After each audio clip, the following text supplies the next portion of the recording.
Yeah, I have so many memories of the summers of our youth, but I think we were always at the beach during the summer. We had our little scooters, so we would go to it sometimes together on one of them. And there's just something about the rocks in Liguria. We have this wonderful coastline that is full of rocks that you can jump off of. So the first memory that comes to my mind is jumping off of rocks and then trying to go a little higher and then daring each other to jump off of the highest one. So I really wanted to talk about how wonderful that time of summer is, and also how these we have these friendships that are so meaningful. They take us out of our comfort zone. They challenge us. We grow up together. How do we learn from each other, and how do we find our identity? That's what we really wanted to get at the heart of in Luca.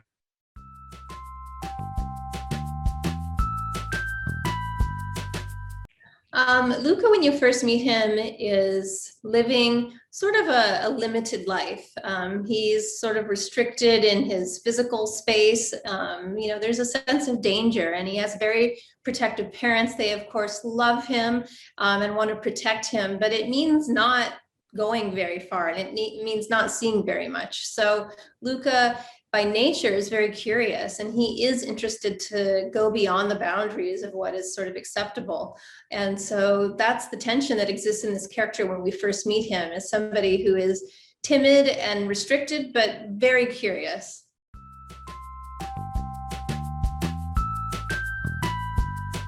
So we meet Alberto as this one little sea monster who's a little different from any other sea monsters. Sea monsters in our world are hiding, are careful. Alberto is this lonely kid who's actually more upstairs above the surface on this little island. And he is also a collector of human stuff.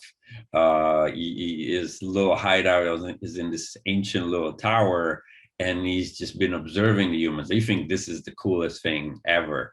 So when Luca meets him, it's just, Luca being so curious, this is wonderful for him because he's just learning so much from him.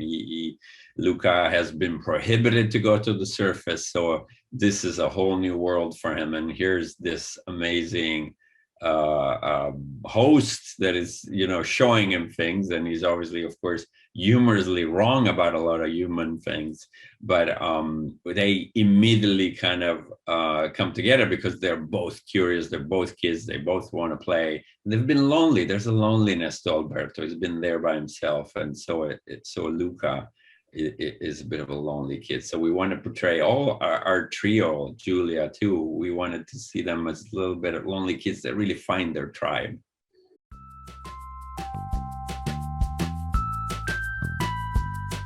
Yeah, I think I feel this as a parent. I think all parents have a bit of a feeling of just how difficult it is to do these two paradoxical things at one time. You want to give your kids space to explore and grow up, but you also want to protect them. I mean, I think we all know there's a lot of danger in a lot of forms out in the world, and I think we want kids to have some space, but we want them to be okay. So I think that is a really hard part of parenting, is understanding where to give those freedoms and where to kind of clamp down on restrictions. So I mean, we always we had a phrase in the film that ended up being cut, but it was sort of like, kids need to scrape a fin, in our sea monster world, but they do need to be allowed to explore and make mistakes and do all of that. But you just love them to death and you want them to be okay.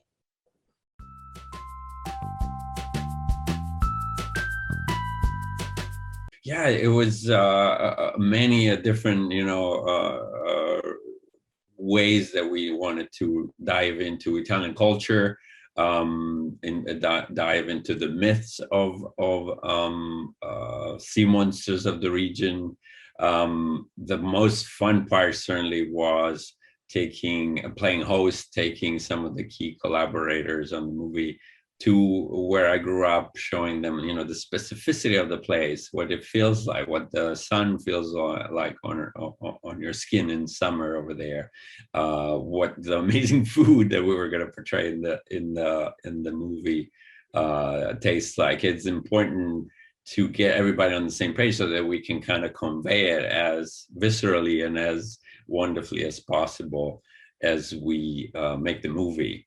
So that was one part of it. The other part of it is that sometimes, because not everybody can travel there, and sometimes we couldn't travel there at all, it's like watching movies, and those are wonderful references. So we had a wonderful dive into the golden era of Italian movies, from Bicycle Thieves and La Terra Trema. So De Sica, Fellini, I Vitelloni, or 8½, you know, wonderful movies, or La Strada, which we make a little homage to. So there are movies that really are useful for reference, because we use sometimes, you know, the design of a sink from the background of a kitchen scene, to what they're wearing. In La Terra Trema, this is a fishing village, and really in the post-war Italy. So with non-actors, with their real clothing lived in, we really wanted to capture that blue-collar nature of these small little towns. So that was really fun to share some of that, watch amazing old movies, and sometimes travel there when we could.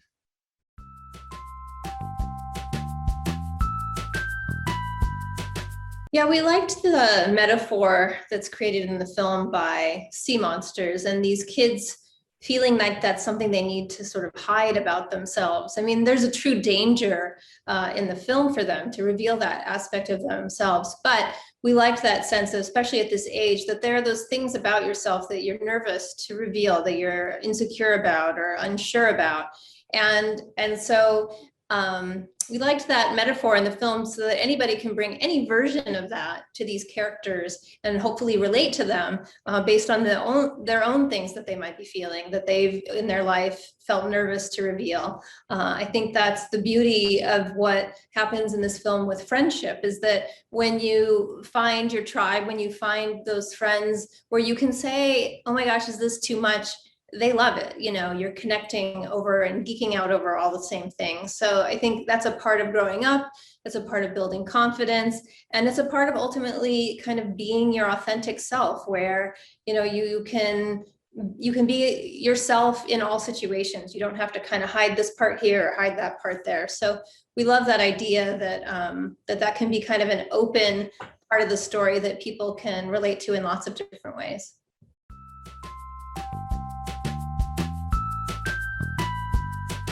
Yeah, we knew from day one that we wanted to be expressive and bring the warmth of artwork that we've made. That there's a sense of texture, imperfection, because it's a kid's world.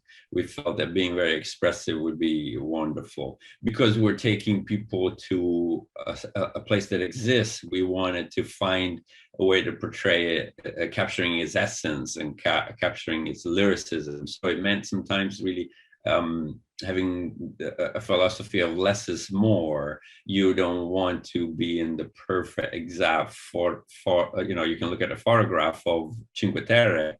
We wanted to make you feel the sun. We wanted to make you observe the details and really choose the details carefully that represent the place. Not 15 windows of a building, but like 2 well-placed windows.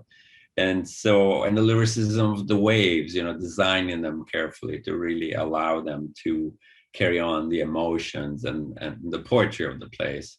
So it was a wonderful journey, because we didn't exactly know what all these little ideas of bringing these elements would give us in the end. But the teams really embraced this idea of making something look different, making something look inspired by 2D and inspired by this kind of freshness of a sketch in some way, you know. So that was so wonderful that everybody embraced it. And then it took us on this journey, and all these elements came together in this more of a painterly, hopefully kind of a feel, like a dive into a beautiful painting or a kid's book.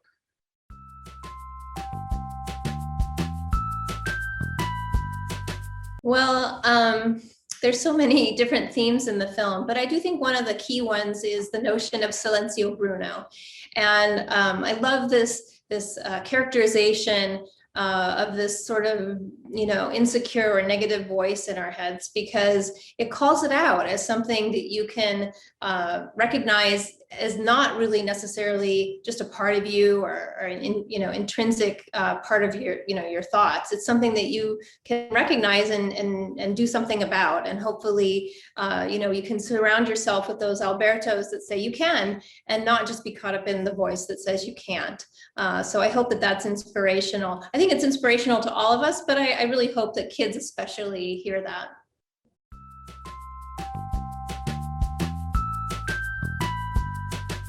Yes, Silencio Bruno. It's this wonderful way that Alberto helps Luca. We wanted to find a very kind of silly way to do something that is really wise, that is helping this little kid who has a lot of, is pent up and is self-limiting.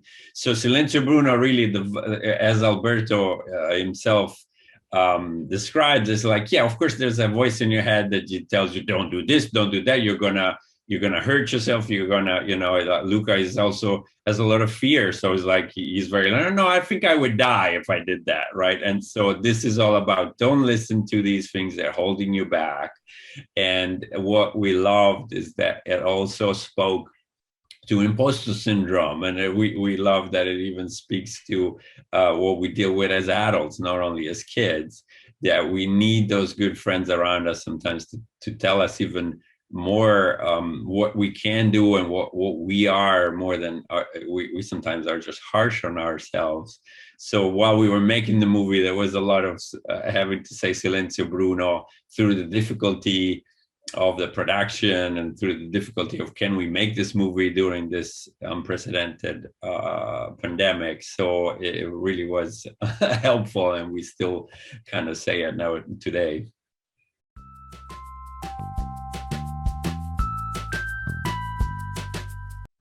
Yeah, we were just about to start shop production when we all had to start working from home, when, the pandemic really set in and we all had to shelter in place. One of the biggest first questions was, could we record the actors? Because if you don't have that, you can't proceed at all.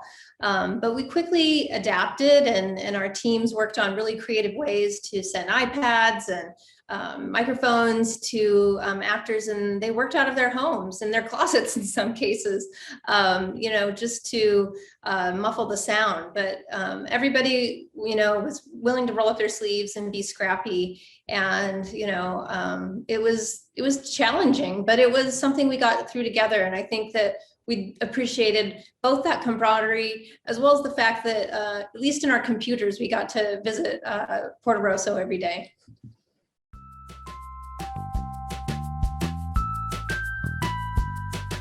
I am certainly a Luca.